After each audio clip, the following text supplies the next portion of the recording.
Salut tout le monde, bienvenue sur ma chaîne. Aujourd'hui, vidéo Altaïa avec la collection Masters of the Universe numéro 11 et 12 avec le roi Randor et Zodac. J'ai reçu en cadeau dans ce colis une boîte de rangement pour les fascicules. Donc assez simple, hein, comme vous pouvez le voir, il est en carton. Et ici, vous voyez encore le visuel avec plusieurs personnages, comme avec le porte-document de lithographie. Et vous pouvez mettre votre numéro de dossier de rangement. Donc moi, je vais mettre le 1, bien entendu. Alors, je pense que les prochains seront payants, malheureusement. Je pense pas les prendre, d'ailleurs. Avant de regarder les figurines, comme d'habitude, on regarde les deux fascicules. On commence par le numéro 11. Alors, le roi Randor, il est livré avec son bâton royal d'Eternos. Ici, sa biographie.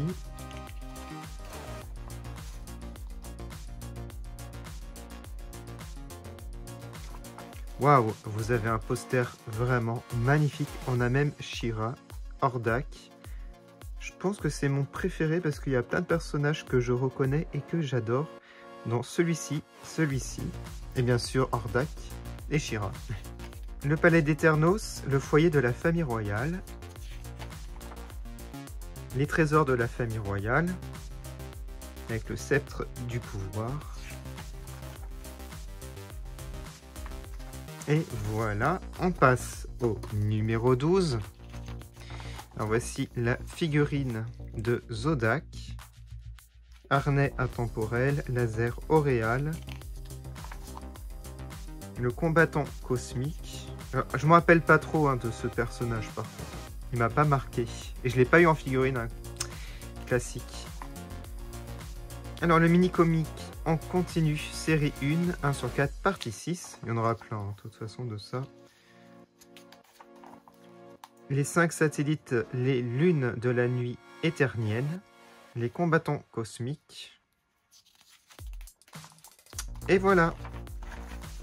Bon, on va passer maintenant à la review des figurines. C'est parti pour la review des deux figurines. On va commencer par le roi. Voilà, il se présente comme cela. Alors, c'était déjà ouvert. Bon, ça le fait souvent quand je les reçois, en espérant qu'elles ne soient pas abîmées. Alors, son sceptre, on va lui rajouter dans la main. Ça se met super facilement. Et on va le regarder de plus près. On va commencer par le visage. Alors, il a une tête un petit peu endormie, je trouve, au niveau du regard. Je sais pas ce que vous en pensez. Bon, après, il est réussi quand même.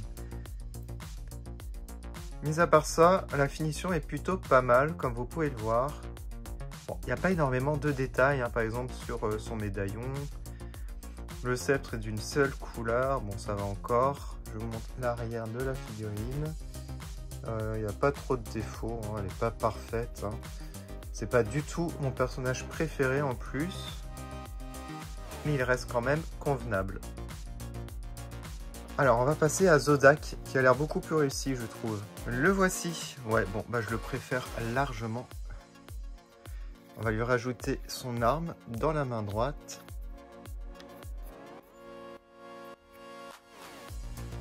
Ah ouais, son visage est vachement réussi, je trouve, avec le casque. Je ne vois pas de défaut apparent.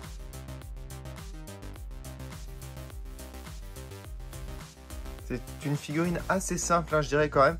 Il n'y a pas énormément de détails. Je le trouve vachement plus réussi quand même. Il dégage quelque chose de plus par rapport au roi. Bon après, franchement, il est réussi lui aussi, mais ça fait pas le même résultat au final. Je sais pas ce que vous en pensez, dites-le moi en commentaire. Bon, ma préférence bien entendu, c'est donc Zodac. Voilà pour cette vidéo, n'hésitez pas à me dire en commentaire qui vous préférez et n'hésitez pas à me dire si vous faites la collection et quel est votre personnage préféré parmi toutes les figurines que je vous ai présentées sur ma chaîne. Je vais mettre les photos comme d'habitude sur Instagram et on se retrouve pour la prochaine vidéo Altaïa, les maîtres de l'univers. À bientôt!